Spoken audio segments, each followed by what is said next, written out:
জানো তো, কিছু কিছু জিনিস না কখনোই নিজের হাতে থাকে না।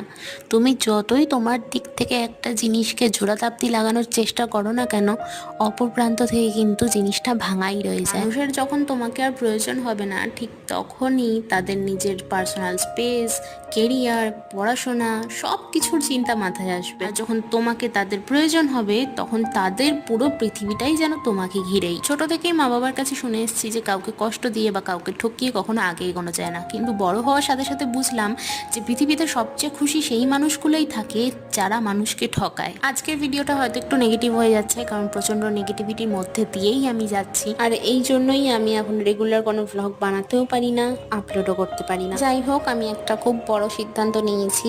এবার জানি না সেটা কতটা কি করে উঠতে পারবো, আর তোমাদের সাথে শেয়ার করার আগে একবার আমি আমার বাড়ির লোকের থেকে, অর্থাৎ বাবা মার থেকে পারমিশন নিয়ে তারপরেই সেটা তোমাদের সাথে শেয়ার করব। আজকের মতো আসি, দেখা হচ্ছে